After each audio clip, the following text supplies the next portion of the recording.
Bismillah, elhamdülillah və salatu və selamu ala Rasulillah, əmmə ba'd. Novruz adını daşıyan bu gün və yaxud da Novruz bayramı günü, bunun çox qaranlıq tarixi var. Həqiqətən haqqında uydurmalar, haqqında əfsanə rivayətləri çoxdur. Qısacası Novruz kəlməsi və yaxud da Novruz kəlməsi fars kəlməsidir. Mənası isə yeni gün deməkdir. Yeni gün. Və ən çox bunu qeyd edən farslar və kürdlərdir. Və hərəsi bu Novruz bayramını qeyd etmək üçün və bunu məşru etmək üçün hərəsi bir yöntəmli baxırsan ki, hekayələr, əfsanələr uydururlar. Və fars kitablarında adətən farsın tarixində gəlir ki, ilk dəfə bu Novruzu qeyd edənin adı fars hakimi olur, adı Cümşüd olur. Bu bunu ortaya çıxardır. Amma kürdlərdə isə Kav adında biri olur. Və hərəsi bunların nədən bu bayramın ortaya çıxmaq haqqında müxtəlif hekayələr və əfsanələr uydururlar. Bunların hamısı ən yaxın nağıllara və yaxud da xəyallara oxşuyur. Yəni, gerçəklə bir o qədər də əlaqəsi yoxdur. Əslində, bəzi tarix kitablarında qeyd olunur ki, bu Novruz bayramının ortaya çıxması məcusilərdə məşhur olan Zərdüşt adında olan, hansı ki, İsa Peyğəmbərdən 660 il qabaq olub bu adam, məcusi olub, ateşpərəst olub, hansı ki, onun firqəsində adamlar var, bugünkü gündə Zərdüştlular deyirlər. Bəzi tarix kitablarında zikr olunur ki, əslində Novruz bayramı Zərdüştlulardan gəlir. İsa Peyğəmbərdən qabaq olan bu şəxsiyyət və bu uydurmalar gətirir, yeni şeylər gətirir. Yəni, Zərdüşt dininin ideyası ondan ibarətdir ki, deyirlər ki, əstəğfirullah, iki Allah var, xeyr Allahı, şər Allahı, nur Allahı, zülmət Allahı. Yəni, belə bölürlər və Zərdüştlük dininin əsli kökü budur. Ona görə İslam dinində Zərdüştlular məcusilərin təbəqəsindədir, hökm baxımından. Yəni, İslam dinində məsələ kitab əhlindən evlənməyə icazə verir, amma məcusilərlə, ateşpərəstlərlə icazə verilmir və bunun içərisindədir həmçinin Zərdüştlük. Qısacası, tarix kitablarında həmçinin zikr olunur ki, Novruz bayramının əsli Zərdüştlükdən də gəlir. Yəni, və yaxud da müəyyən bir hissəsində Zərdüştlük dininin əlaqəsi də var. Yəni, ateşpərəstlik, məcusiliklə.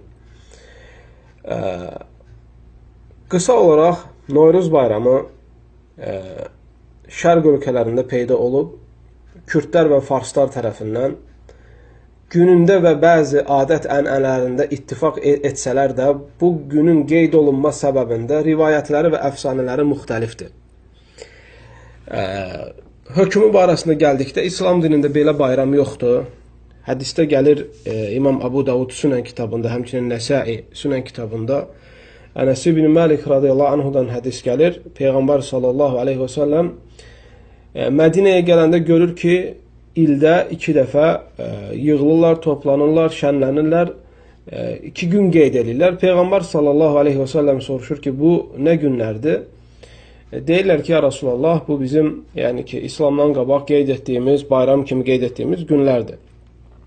Və Peyğəmbər sallallahu aleyhi və səlləm deyir ki, Allah azza və cəllə bunu daha xeyirli günlərlə əvəz etdi. Qurban bayramı ilə Ramazan bayramı. Bu ona ifadə edir ki, İslam dinində sadəcə və sadəcə müsəlmanlar üçün 2 bayram var. Qurban bayramı və Ramazan bayramı və salam. Əlavə qeyd olunan bayramların heç biri İslam dinində qəbul deyil, İslam dininin heç birini qəbul etmir. Peyğəmbər sallallahu aleyhi və səlləmin biraz öncə zikr etdiyim hədisinə görə. Ona görə bu bayramlarda iştirak etmək, bunu qeyd eləmək, bunların hamısı dində olmayan şeylərdə iştirak etmiş şəxsin hökmündədir və bu bayramların əksəriyyəti küfür və İslama zidd olan etiqadlar ucubatından və yaxud da səbəbi ilə ortaya çıxılmışdır və müsəlmana, Allaha inanan, axirət gününə inanan bir müsəlmana belə bayramları qeyd eləməsi halal deyil. İslamda ölçüsü olan, çəkisi olan, mən bir dənə alim tanımıram ki, Novruzun İslam'a aidiyyətini və yaxud da Novruz bayramını qeyd etməyin icazəli olduğunu desin.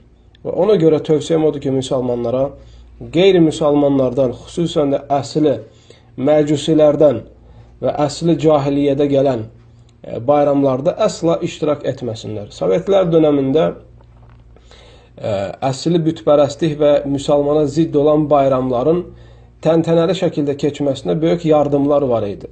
Uşaq bağçasından tutmuş, ta insan böyüyənə kimi belə bayramlarla insanların başını doldururlardı və insanların belə bayramları qanla işlədirlərdi. Ona görə bugünkü gündə o dönəmi keçmiş insanlara bu bayramın əsla İslamla əlaqəsi olmadığını, belə bayramlar qeyd eləmənin haram olduğu haqqında danışanda baxırsan ki, sözünü qəbul etməkdə çox çətinlik çəkirlər. Çünki artıq bunun üçün il boyu hazırlaşırlar ki, hətta bugün gəlsin qeyd olunsun. Onu da qeyd eləyək ki, əslində Novruz Fars tarixinə görə ilin birinci gün sayılır. Yəni yeni il sayılır Fars tarixinə görə və yaxud da Kürd tarixinə görə. Və bunlardan təsirlənən bəzi xristiyanlar da var əslində. Məsələn, Misirdə olan Aqbatlar var, Aqbat firqələri, keşişlər. Onlar da baxırsan ki, həmin günü qeyd edirlər.